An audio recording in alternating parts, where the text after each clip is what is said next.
सहनाववतु सहनौ भुनक्तु सह वीर्यं करवावहै तेजस्विनावधीतमस्तु मा विद्विषावहै। ॐ शान्ति शान्ति शान्ति।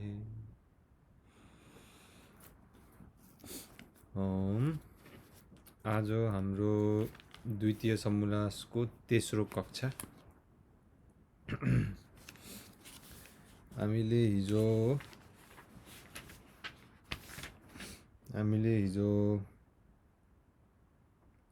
पाखण्ड आदि ज्योतिषी आदि फलित ज्योतिषीहरू, पाखण्ड बाबाहरू, तान्त्रिक मारण मोहन उच्चाटन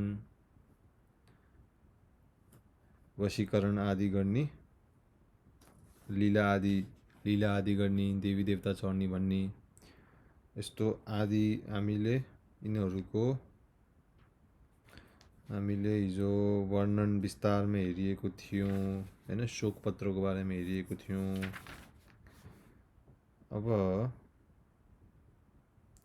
अनि हामी हिजो कहाँ पुगेको थियौँ भन्दा कि यस्तो पाखण्डको विरुद्ध आमा बुबाले आफ्नो सन्तानलाई सिकाउनु पर्छ कि त्यसको प्रयोजन चाहिँ आफ्नो सन्तान भयरहित होस्, शङ्कारहित होस्, उसलाई अज्ञानताको पनि बोध होस् र अज्ञानतालाई नाश गर्ने र अज्ञानताबाट पर जाने बोध होस् सन्तानसँग बोध भएपछि भोलि गएर पुरै समाजसँग बोध हुन्छ, समाजबाट देश हैन। त्यसैले यो आमा बुवाको कर्तव्य पनि हो, एक हिसाबले गर्नु पर्दछ। अब हामी अगाडि बढ्छौँ।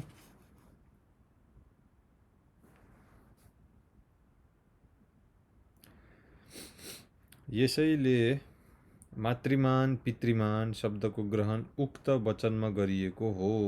मातृमान पितृमान उक्त वचनमा भन्नुको अर्थ हाम्रो जुन आएको थियो नि सबैभन्दा प्रारम्भमा द्वितीय समोल्लासको सबैभन्दा प्रारम्भमा शतपथ ब्राह्मणको वचन जुन थियो कि अतः शिक्षाम प्रवक्ष्याम मातृमान पितृमानाचार्यवान पुरुषो वेद हैन।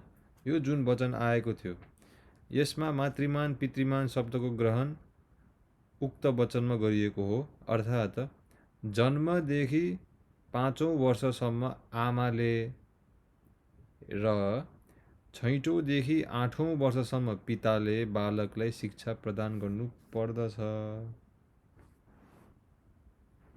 अब आमा र पिताको त काल सक्यो। अब आमाको 5औं वर्षसम्म, पिताको 6देखि 8औं वर्षसम्म।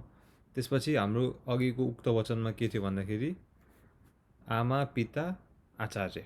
अब यसपछि ऊ कहाँ जान्छ?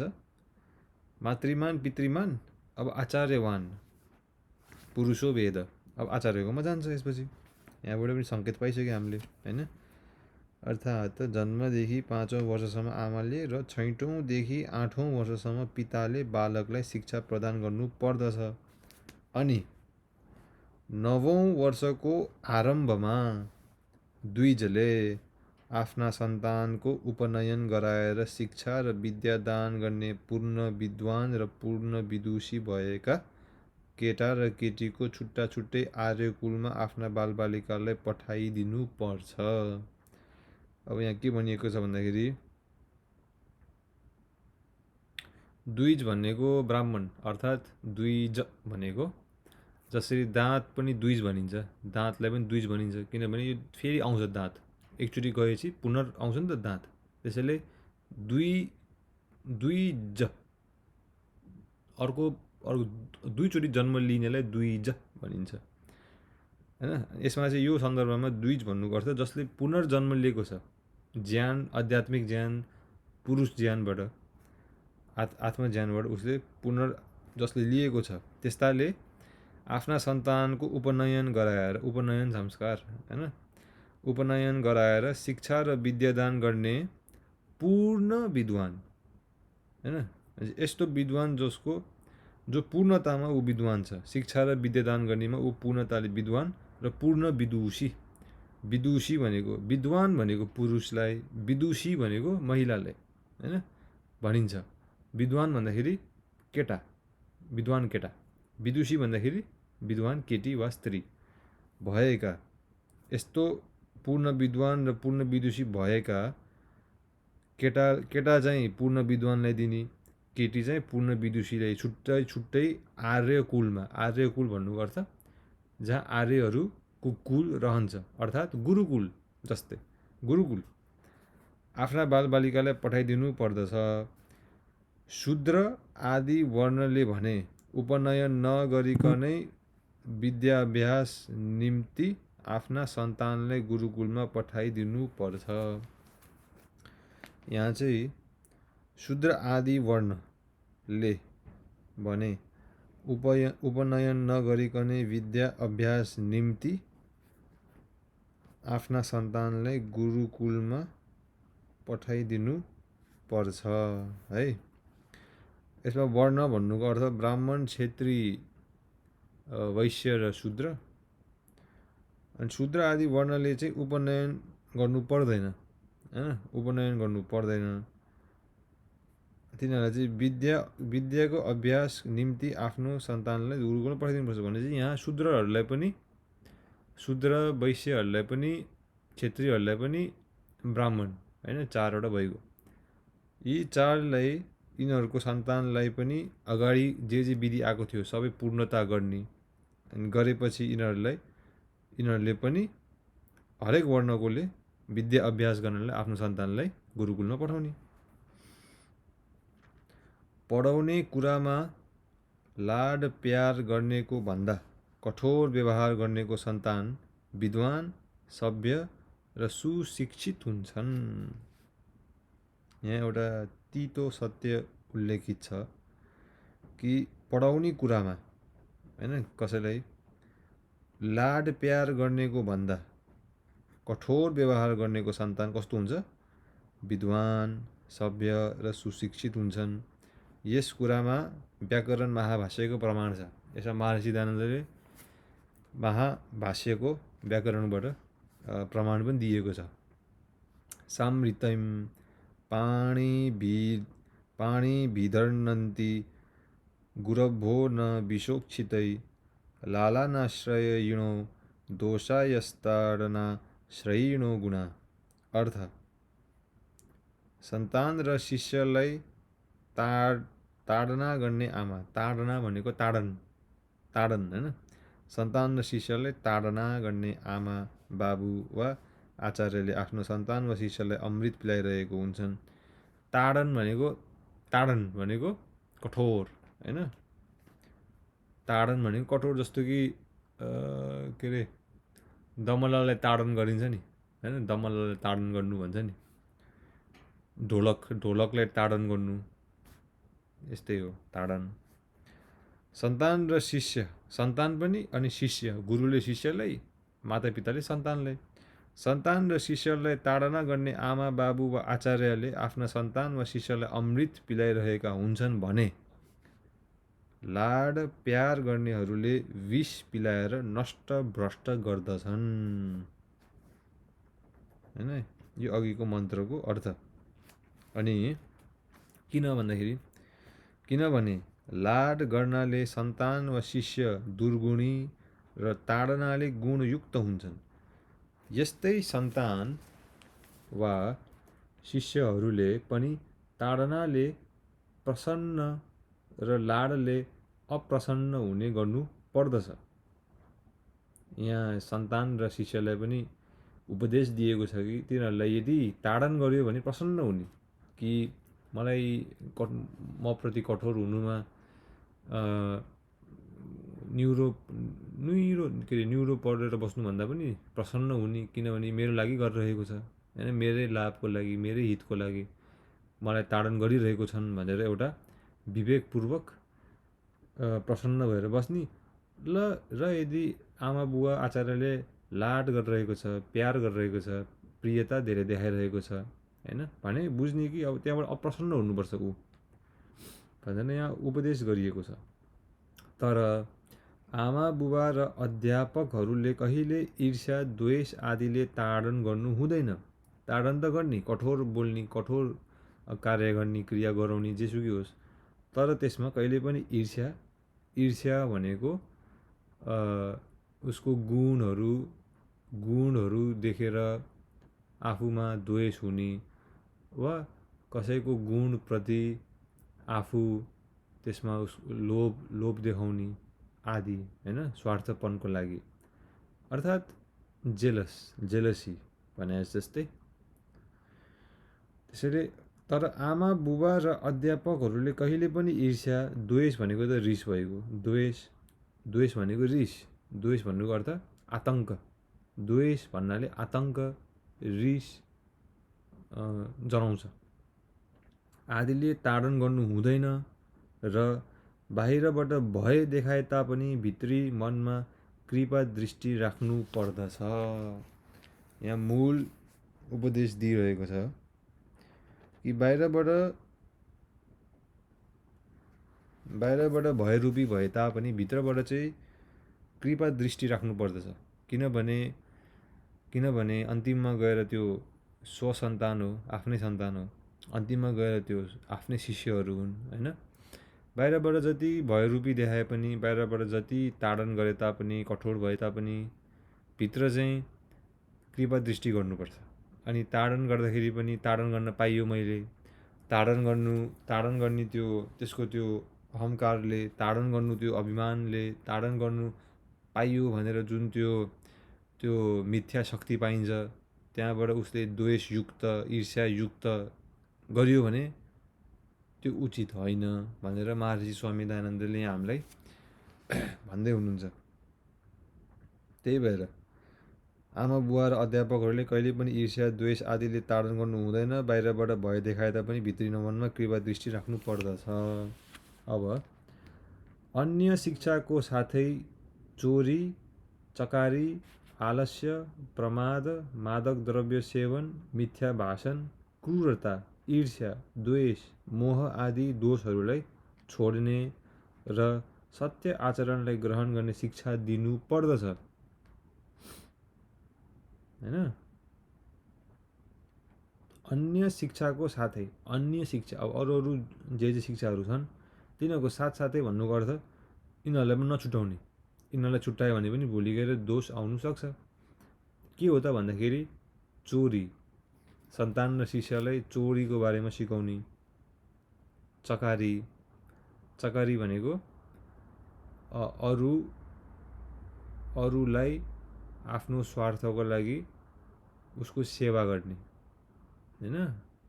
मूल रूपमा अरूलाई वा अरूद्वारा आफ्नो स्वार्थपन पूर्ण गर्नलाई सेवा आदि गर्ने, उसलाई प्रसन्न बनाउने, उसको वर्णन गर्ने हैन, यस्तो। आलस्य भनेको त तन्द्रा, आलस्य भनेको अल्छीपन हैन, आलस्य। प्रमाद भनेको पागलपन, प्रमाद। मादक द्रव्य सेवनको बारेमा पनि सिकाउने भनेपछि यो सबै सिकाउने सन्तान र शिष्यहरूले। चोर्नीको बारेमा सिकाउने, चोर्नी नचोर्नी हैन, जेसुकै होस्। चकारीको बारेमा सिकाउने, आलस्य गऱ्यो भने के हुन्छ सिकाउने, प्रमाद पागलपन कस्तो हुन्छ, कसरी हुन्छ, किन हुन्छ, कसलाई हुन्छ सिकाउने। मादक द्रव्य सेवन गऱ्यो भने भोलि गएर परिणाम के हुन्छ, मादक द्रव्य सेवनले भोलि गएर परिणाम के हुन्छ, कसरी यहाँबाट हट्ने, कसरी यस्तो मान्छेको कुसङ्गत नगर्ने हैन। अनि मिथ्या भाषण भनेको असत्य बोल्ने वा असत्यलाई सत्य रूपी बोल्ने, मिथ्या भाषण हैन। यस्तोबाट टाढा रहने वा यस्तो नबोल्ने, यस्तो कुसङ्गत नगर्ने। क्रूरता भनेको क्रूर नहुने, किन नहुने, कोबाट नहुने, कसरी नहुने। ईर्ष्या त भइगयो, द्वेष भइगयो। मोह भनेको अज्ञानता, ज्ञानको विपरीतलाई मोह भनिन्छ। आदि दोषहरूलाई छोड्ने र सत्य आचरणलाई ग्रहण गर्ने शिक्षा दिनु पर्दछ। किनभने कसैले कसैको अगाडि एकपल्ट चोरी, चकारी, मिथ्या भाषण आदि कर्म गर्यो भने त्यसको प्रतिष्ठा अर्को व्यक्ति सामु मृत्यु पर्यन्त हुँदैन।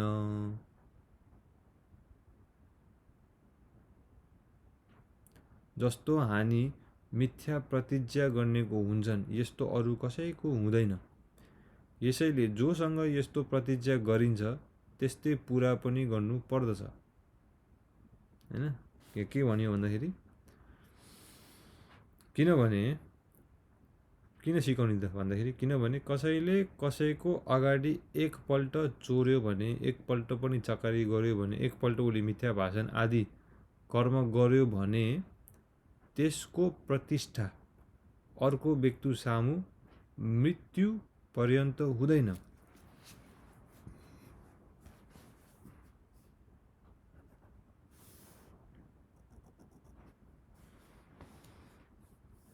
भन्नुको अर्थ कसैले हैन चोर्यो भने वा चकारी गर्यो भने वा मिथ्या भाषण आदि कर्म गर्यो भने कसैको अगाडि, अनि उसको प्रतिष्ठा अर्को व्यक्ति सामु त्यो मृत्यु पर्यन्त चाहिँ हुँदैन। हैन, भनेपछि मृत्युको अन्तसम्म हुँदैन, मृत्युको पर्यन्त प्रतिष्ठा अर्को व्यक्ति सामु मृत्यु पर्यन्त हुँदैन भन्नुको अर्थ त्यस्तो त्यो भयभीत हुन्न हो त्यो मान्छे यस्तो कुराहरूले। मृत्यु पर्यन्त भन्नुको अर्थ त्यो व्यक्तिले चोर्नु, चकारी गर्नु, मिथ्या भाषण बोल्नु भन्ने त्यो यो कुराले उसको त्यो प्रतिष्ठा छ नि जुन मान्छेको त्यो मान छ नि एउटा, त्यो अर्को व्यक्ति सामु त्यस्तो भयभीत हुन्न यस्तो कुरा गर्नुमा। यस्तो उसलाई त्यो यस्तो कुराहरू ओहो भन्ने खालको हुन्न। जस्तो हानि मिथ्या प्रतिज्ञा गर्नेको हुन्छ यस्तो अरू कसैको हुँदैन। मिथ्या प्रतिज्ञा भनेको अज्ञान, मिथ्या भनेको विपरीत हैन, असत्य रूपी सत्य। मिथ्या प्रतिज्ञा भनेको त सङ्कल्प भएको प्रतिज्ञा लिनु कि म यस्तो गर्छु, म उस्तो गर्छु। यस्तो जसले गर्छ नि मिथ्या, जसले यस्तो गर्छु भन्छ तर गर्दैन हैन, जसले म यो कर्म गर्छु, म उसलाई यसरी सेवा गर्छु, म उसलाई यो दान गर्छु, म उसबाट यो कुरा लिन्छु, तर उसले त्यो कुनै पनि गर्दैन, त्यो भनेको मिथ्या प्रतिज्ञा। उसले आफूलाई भन्दैछ कि म यस्तो गर्छु तर गर्दैन। यसको हानि छ नि यस्तो गर्नु, यसको अभ्यास गर्नु, यो अरू कसैको हुँदैन भनेपछि ठुलो दोष यहाँ भनिएको छ। जस्तो हानि मिथ्या प्रतिज्ञा गर्नेको हुन्छ यस्तो अरू कसैको हुँदैन। यसैले जोसँग जस्तो प्रतिज्ञा गरिन्छ त्यस्तै पुरा पनि गर्नु पर्दछ। जोसँग जस्तो प्रतिज्ञा गरिन्छ त्यो पुरा गर्नु पर्दछ। जस्तो कि कसैले प्रतिज्ञा गरियो कि तपाईँ मलाई पैसा दिनुहोस् 2 महिनाको लागि, म तपाईँलाई 2 महिनाभित्र तपाईँको पैसा फिर्ता गर्नेछु भनेर उसले प्रतिज्ञा लियो भने कोहीसँग त्यसलाई पुरा गर्नु पर्दछ है त। गरेन भने ठुलो दोष अघिको। कस्तो अघिको कि अरू कसैको हुँदैन, त्यो जतिको दोष उसले यदि उसले त्यो प्रतिज्ञा लियो र त्यो भोलि गएर मिथ्या भयो भने त्यो प्रतिज्ञा जतिको दोष अरू कसैमा हुन्न, त्यसबाट हानि। अर्थात् जस्तै कुनैले कसैसँग म तिमीलाई वा तिमी मलाई अमुक समयमा भेट्नेछु वा भेट्नु अथवा अमुक वस्तु अमुक समयमा म तिमीलाई दिनेछु भन्यो र त्यस्तै पुरा गरेन भने त्यसको विश्वास कसैले पनि गर्ने छैन हो नि त हैन। जस्तै कसैले म तिमीलाई भेट्छु भन्यो, भेटेन। जस्तो कसैले म तिमीलाई यति समय यसो गरौँ न भन्यो भने उसले गरेन। वा कसैले म तिमीलाई यो दिन्छु भन्यो भने तर उसले दिएन। वा कसैले म तिम्रो यो काम पुरा गर्छु भने तर गरेन भने त्यो मान्छे अब विश्वासको पात्र रहँदैन। उसले भनेको कुरा कसैले सुन्दैन पनि र अर्को पालि उसँग कोही जाँदा पनि जाँदैन कुरा गर्न, उसको बारेमा अरूको समाजमा वा आफ्नो आफन्तजनहरूसँग उसको विषयमा कुराकानी भइसकेको हुन्छ। यसकारण सबैले सधैँ सत्य भाषण र सत्य प्रतिज्ञाको युक्त हुनु पर्दछ। सत्य प्रतिज्ञाको युक्त सत्य भाषण पनि। यसै कारणले यदि कोही व्यक्ति सत्य भाषण र सत्य प्रतिज्ञा युक्त छैन भने दोष आयो। अनि अगाडि जाउँ। कसैले पनि अभिमान गर्नु उचित हुँदैन। अभिमान, हैन? किनभने अभिमानम श्रियम हन्ति, यो विदुर नीतिको वचन हो।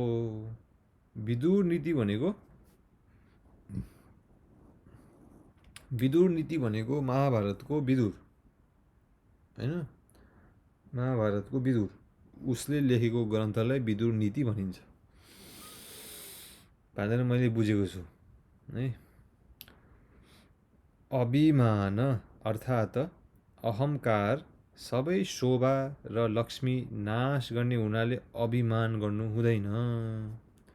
अभिमान भनेको के हो त भन्दाखेरि अहङ्कार सबै शोभा र लक्ष्मी नाश गर्ने हुनाले अभिमान गर्नु हुँदैन। शोभा भनेको त कसैको प्रतिष्ठा, हैन? कसैको मान सम्मान। र लक्ष्मी भनेको यसमा लक्ष्मी भनेको आफ्नो ऐश्वर्यताले लक्ष्मी भनिन्छ। केवल धन मात्र होइन। लक्ष्मी भनेको यसमा आफ्नो ऐश्वर्यता, आफ्नो ज्यान होस्, आफ्नो जेसुकै आफूसँग जे छ नि त्यसले लक्ष्मी भनिन्छ, हैन? भनेपछि कसैले अहङ्कार गर्यो भने उसको पहिला त मान सम्मानको पनि नाश हुन्छ, किनभने उसले अभिमान गर्दैछ। अनि कसैले अभिमान गर्यो भने लक्ष्मी नाश हुन्छ, उसको ऐश्वर्य निष्फल भइदिन्छ। अगाडि जाउँ। छल कपट वा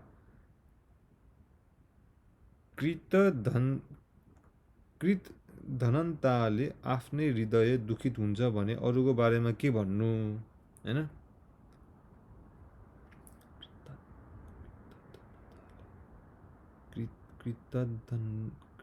कृतधनताले यहाँ के भन्छ भने छल कपट वा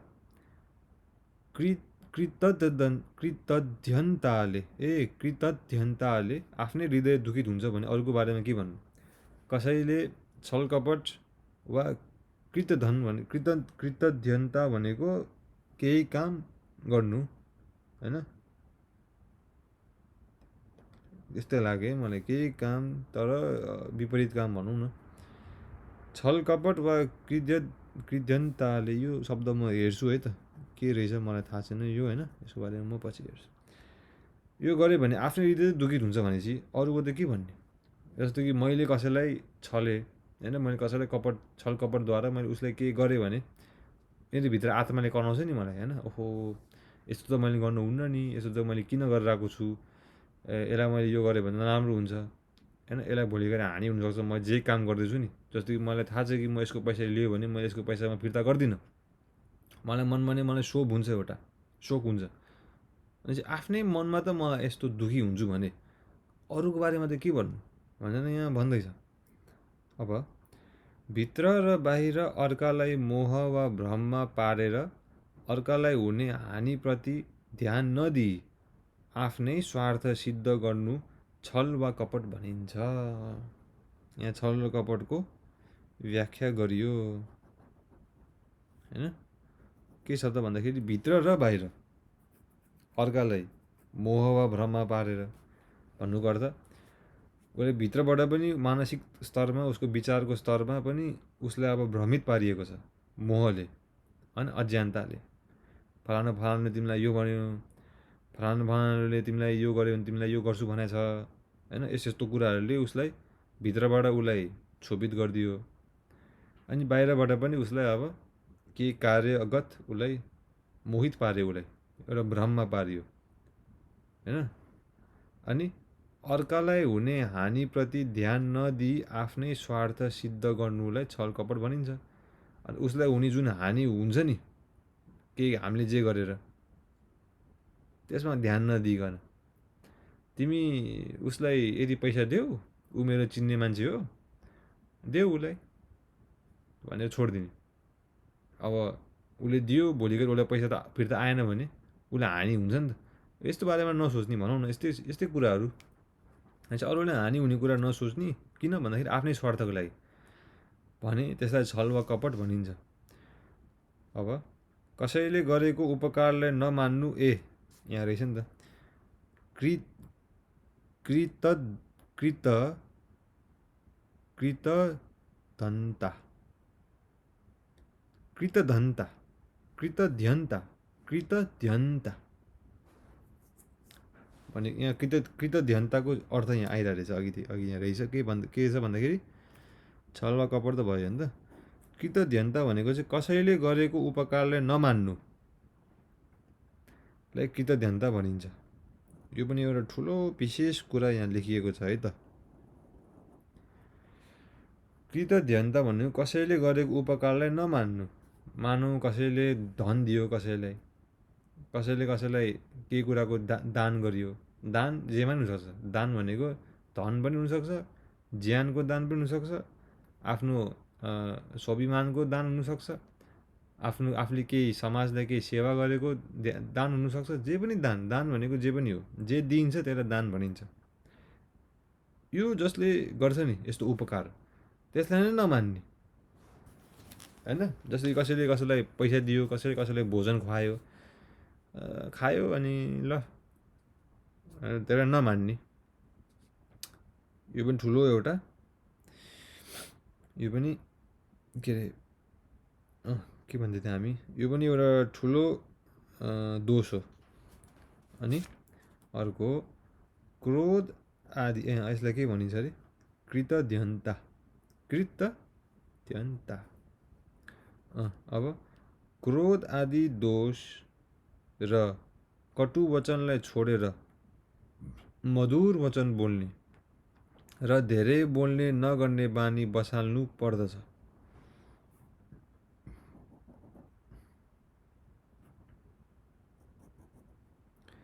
क्रोध आदि दोष र क्रोध आदि भन्नुको अर्थ क्रोध, भय, लोभ, मोह, ईर्ष्या आदि दोषहरूलाई र कटु वचन भनेको, कट्टु भनेको चर्पडा, बोल्ने बित्तिकै तिखो त होइन, बोल्ने बित्तिकै कट्टु, पोल्ने यस्तो वचन छोडेर मधुर भनेको मिठो वचनलाई बोल्ने र धेरै बोल्ने नगर्ने बानी बसाल्नु पर्दछ। कटु वचनलाई छोडेर अनि क्रोध आदि वचनलाई पनि छोडेर मधुर वाणी बोल्ने, यद्यपि धेरै नबोल्ने, थोरै बोल्ने, चाहिने बोल्ने, यस्तो बानी बसाल्नु पर्दछ। आवश्यकता भन्दा धेरै वा थोरै बोल्नु हुँदैन। आवश्यकता भन्दा धेरै बोल्नु हुँदैन वा थोरै पनि बोल्नु हुँदैन। आवश्यकता भन्दा जति चाहिन्छ त्यति बोल्ने। ठुला बडाको सम्मान गर्नुपर्छ। ठुला बडाको सम्मान गर्नुपर्छ। यो त हाम्रो यतापट्टि पूर्वपट्टि धेरै छ, तर तपाईँ यता पश्चिमतिर आउनुभयो भने यतातिर ठुला बडाको सम्मान गर्दैन। जस्तै कि म अहिले न्युयोर्कमा छु, न्युयोर्क स्थित युएसएमा। यहाँ ठुला बडालाई सम्मान गर्ने होइन, ठ्याक्कै विपरीत गरिन्छ यहाँ। यो प्रत्यक्षै छ। यहाँ बसेको मान्छेहरू, तपाईँ यहाँ बाहिर विदेशमा बसेको मान्छे जसलाई पनि सोध्नु, यिनीहरूले जसले पनि त्यही भन्छ। तर हाम्रो उता पूर्व एसियापट्टि होइन, इन्डिया, चाइना, नेपाल, भारत आदिमा ठुला बडाको सम्मान गर्ने पहिलेदेखि एउटा परम्परा छ। अनि ठुलाको अगाडिबाट उठेर उनीहरूलाई उच्च आसनमा बसाल्नु पर्छ।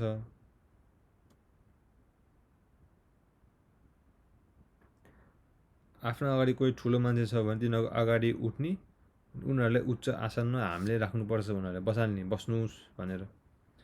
सर्वप्रथम नमस्ते गर्नुपर्दछ। सर्वप्रथम, सबैभन्दा अगाडि, सबैभन्दा प्रथममा नमस्ते गर्ने। अनि उनीहरूलाई अगाडि उच्च आसनमा बस्नु हुँदैन। उनीहरूको अगाडि चाहिँ उच्च आसनमा बस्नु हुँदैन। हामी चाहिँ माथि बस्ने, उनीहरूलाई तल राख्ने। यसो कहिले नगर्नु, कदापि नगर्नु है। तपाईँ जति पनि ठुलो होस्, जे पनि होस्, तपाईँको अभिमान स्वाभिमान जतिसुकै जेसुकै होस्, तपाईँको धन जति पनि होस्, तपाईँको प्रतिष्ठा जति पनि होस्, यदि तपाईँको प्रत्यक्ष तपाईँको अगाडि कोही तपाईँभन्दा ठुलो हुनुहुन्छ भने, ठुलो भन्नुको अर्थ केवल आयुमा होइन, ठुलो भन्नुको अर्थ यहाँ हामीले यसमा तात्पर्य के लिनुपर्छ भन्दाखेरि, ठुलो भन्नुको अर्थ ज्यानमा ठुलो होस्, आयुमा ठुलो होस् हैन। यो आयुर्वेदमा पनि आउँछ कि आयु र वय आयु हैन। त्यही भएर ठुलो भन्नुको अर्थ यस्तो हो। ठुलोको अगाडिबाट उठेर उनीहरूलाई उच्च आसनमा बसाल्नुपर्छ। सर्वप्रथम नमस्ते गर्नुपर्छ। उनीहरूको अगाडि उच्च आसनमा बस्नु हुँदैन। सभामा आफ्नो योग्यता अनुसारको आसनमा बस्नुपर्छ, जहाँबाट अरू कसैले नउठाओस्। सभा भन्नुको अर्थ हामी कतै छौँ सभामा, वा कतैबाट छौँ जो पाहुनाहरू आएको छन् वा छन् 5-6 जना मान्छेहरू छन्, त्यो सभामा आफ्नो योग्यता अनुसारको स्थानमा बस्ने, जहाँ कसैले आएर नभन्नुहोस् तपाईँलाई तपाईँ यहाँ नबस्नुहोस् हैन, एकचोटि तपाईँ यता बसिदिनुहोस् न, यसो कसैले नभन्नुहोस्। कुनै कार्यक्रममा होस् जेसुकै होस्। अब कसैसँग विरोध गर्नु हुँदैन हैन, कसैसँग विरोध गर्नु हुँदैन। सम्पन्न र प्रसन्न भएर ग्रहण र दोष त्याग गर्नुपर्छ। सम्पन्न भएर ग्रहण अनि प्रसन्न भएर दोष त्याग गर्नुपर्छ।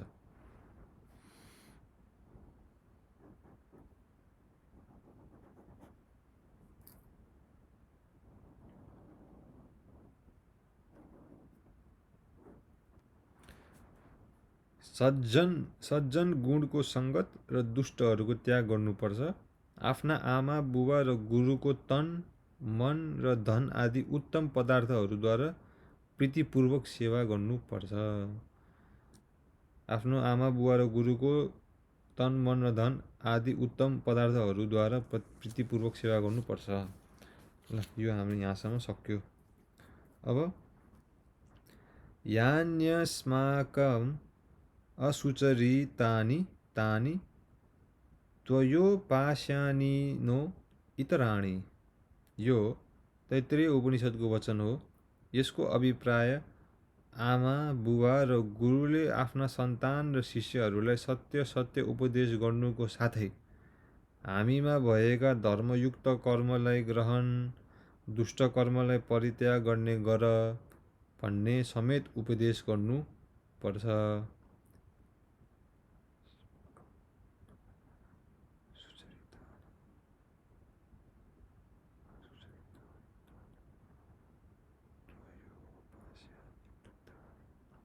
सत्य पाइएका कुराहरूको प्रकाश र प्रचार गर्नुपर्छ। यहाँ एउटा सानो तर ठुलो कुरा भनिरहेको छ कि सत्य जुन हामीले पाउँछ नि कुराहरू, त्यो हामीले प्रकाश गर्नुपर्छ। त्यसको सत्यको प्रकाश गर्नुपर्छ, अरूलाई भन्ने सत्य कुरा, अनि त्यसको प्रचार गर्नुपर्छ, अरूलाई भन्ने, अरूलाई सुनाउने, आफूमा नराख्ने सत्य कुराहरू। आफूमा त छँदैछ तर त्यसको प्रकाश पनि गर्ने अरूलाई। प्रकाश भन्नुको अर्थ जसले असत्यमा ऊ बाटोमा गइरहेको छ भने उसलाई प्रकाश गरिदिने सत्यको, अनि अरूलाई प्रचार गर्ने। कुनै पाखण्डी दुराचारी मानिसमाथि विश्वास गर्नु हुँदैन।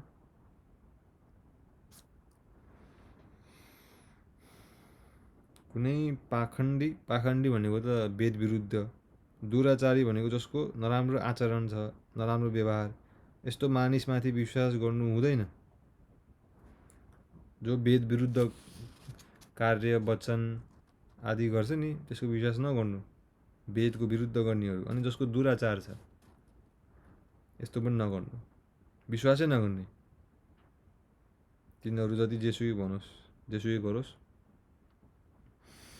आमा बाबु र आचार्यले अपनाएको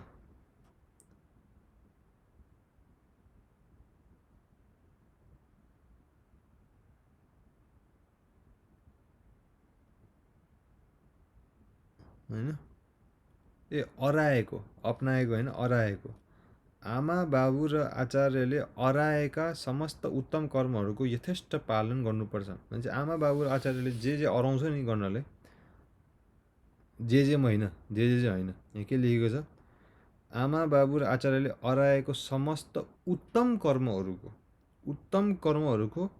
यथेष्ट पालन गर्नुपर्दछ हैन। भन्नुको अर्थ जुन जुन उत्तम कर्महरू गर भन्छ नि, त्यसको यथेष्ट भनेको यथा योग्य, यथेष्ट यथेष्ट भनेको त्यसरी पालन गर्नुपर्छ।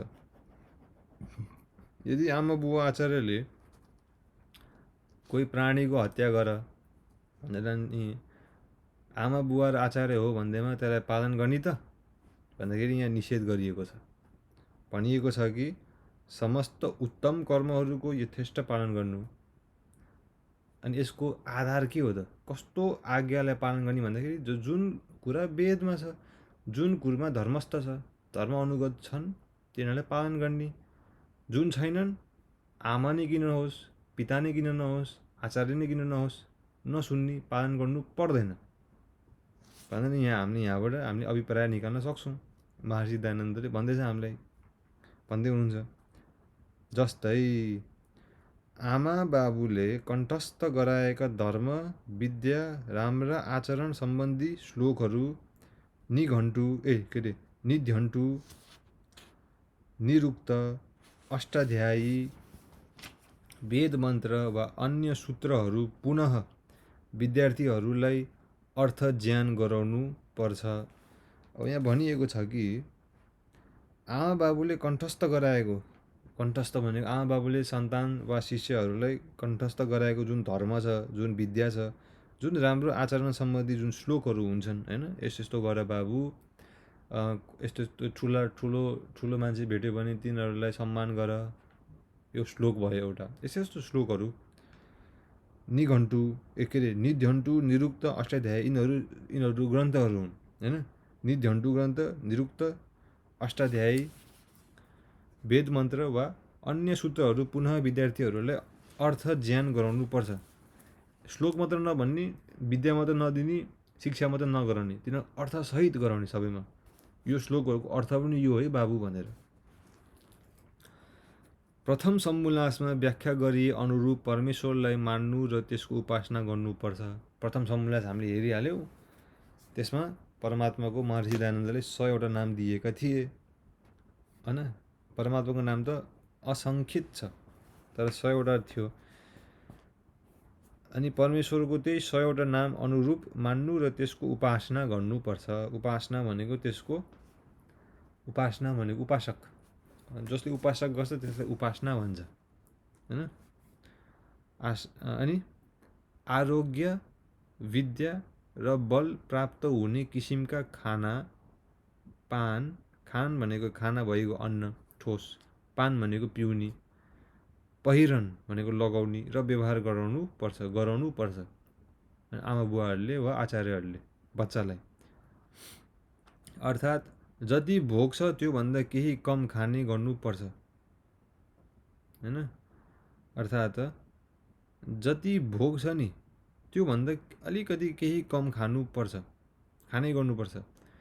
अब यसमा आयुर्वेदमा पनि के आउँछ भन्दाखेरि सूत्र स्थानमा कि अन्नपान सेवन गर्दाखेरि, जस्तो कि मानौँ हाम्रो कोष्ठ, हाम्रो पेट 4 वर्ग गरिएको छ होइन। हाम्रो कोष्ठको मानौँ 4 वर्गमा जब खाना हुँदैन, जब अन्नपान हुँदैन, 4 वर्गमा त्यति बेला के हुन्छ? वात खाली छ नि त। रिक्त स्थानम वातम होइन, जहाँ रिक्त छ त्यो स्थानमा वात हुन्छ। अब खाना खाँदाखेरि आयुर्वेदमा चाहिँ के भनेको छ भन्दाखेरि 3टा स्थान चाहिँ अन्नपानले खानु 3टा स्थानमा, तर एक स्थान चाहिँ वायुलाई छोड्नु। किनभने वायुले एक स्थान छोड्यो भने उसले त्यो शीघ्र पचाउनुमा सहायक गर्छ, सहायक खानालाई उसले पचाउँछ मजाले।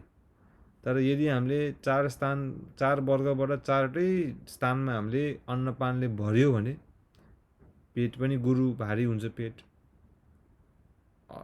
गाह्रो हुन्छ हामीलाई होइन, अकस्मकस हुन्छ नि।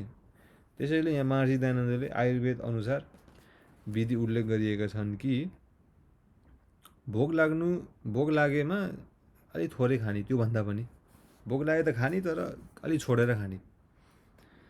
मदिरा, मासु आदिको सेवन गर्नु हुँदैन।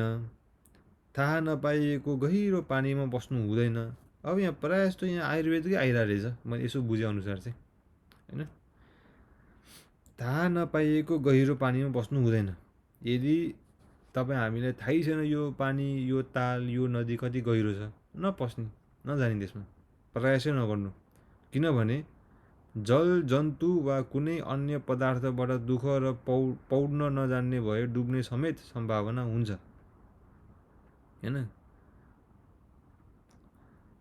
नाभि ज्याते जलाशय, यो मनुको वचन हो, मनुस्मृतिबाट। थाहा नभएको जलाशयमा पसेर स्नान आदि गर्नु हुँदैन। नाभि ज्याते जलाशय, नाभि ज्याते जलाशय। अब मनुस्मृतिको अर्को मन्त्र। दृष्टिपुतम न्यस्येत् पादम वस्त्रपुतम जलम पिबेत सत्यपुतां वदेद्वाचम्मनं पुतम समाचरेत। मनुस्मृति। अर्थ, तल दृष्टि राखेर अग्लो होचो ठाउँ हेरेर हिँड्नु, कपडाले छानेर पानी पिउनु, सत्यले पवित्र गरेको वचन बोल्नु र मनले विचार गरेर आचरण गर्नुपर्छ। तल दृष्टि राखेर अग्लो होचो ठाउँ हेरेर हिँड्नु, हैन। यो त भइगयो। अग्लो र होचो ठाउँ छ भने तल दृष्टि राखेर हिँड्ने जाने। कपडाले छानेर पानी पिउनु, यो चाहिँ के भनेको भन्दाखेरि नदीहरूको पानी, हैन, तालहरूको पानी पहिला सुरु कपडाले छान्ने अनि पिउने। सत्यले पवित्र गरेको वचन बोल्ने र मनले विचार गरेर आचरण गर्नुपर्छ। मनले विचार गरेपछि आचरण गर्ने। मनले विचार रहित आचरण गरेमा त्यसमा दोष आउँछ। अब अर्को। माता शत्रुम पिता वैरी येन बालो न पाठित न शोभते सभामध्ये हंसमध्ये बको यथा। यो कुनै कविको वचन हो, अनि कुनै कविको वचन हो। आफ्ना सन्तानलाई विद्या प्राप्त नगराउने बाबुआमा उनका शत्रु नै हुन्। कस्तो बाबुआमा शत्रु हुन् त सन्तानको भन्दाखेरि जसले विद्या प्राप्त गराउनुबाट बाधित गर्छ सन्तानहरूलाई। अनि कस्तो विद्या भन्दाखेरि हामीले अगाडि हेरिहाल्यौँ सबै, हैन। धर्मको विद्या, ग्रन्थ आदिको विद्या, सन्तानलाई सुशिक्षा गराउने, सन्तानलाई भय आदिबाट हटाउने शिक्षा, अनि सन्तानलाई कसरी प्रतिष्ठा राख्ने अरूमाथि, अरूप्रति, यस्तो कुराहरूको शिक्षा। विद्या प्राप्त नगरेको त्यस्तो सन्तान विद्वानहरूको सभामा हाँसको बथानमा बकुल्लो झैँ तिरस्कृत र कुशोभित हुन्छ। त्यस्तो सन्तान जसले विद्या प्राप्त गरेको छैन, ऊ विद्वानहरूको सभामा हाँसको बथानमा, हाँसको ठुलो बथानमा बकुल्लो झैँ तिरस्कृत र कुशोभित हुन्छ। बकुल्लो कस्तो हुन्छ, हैन। आफ्ना सन्तानलाई तन मन धनले विद्या, धर्म, सभ्यता र उत्तम शिक्षायुक्त बनाउनु नै आमा बाबुको कर्तव्य, कर्म, परम धर्म र कीर्ति राख्ने काम हो। यो बाल शिक्षा विषयमा केही लेखियो, यतिले बुद्धिमानहरू धेरै बुझ्ने छन् भनेर इतिहि श्रीमद्दयानन्द सरस्वती स्वामी कृते सत्यार्थ प्रकाशे सुभाषा विभूषिते बाल शिक्षा विषये द्वितीय सम्मुलास सम्पूर्णम्। हाम्रो द्वितीय सम्मुलास पनि पूर्ण भयो। हाम्रो द्वितीय सम्मुलास पृष्ठ सङ्ख्या 50 मा सक्यो।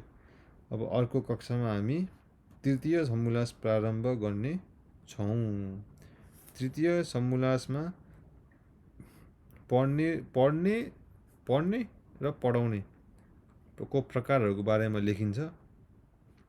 सन्तानलाई उत्तम विद्या, शिक्षा, गुण, कर्म, स्वभाव रूपी आभूषणहरू धारण गराउनुको कार्यको बारेमा लेखिन्छ, हैन।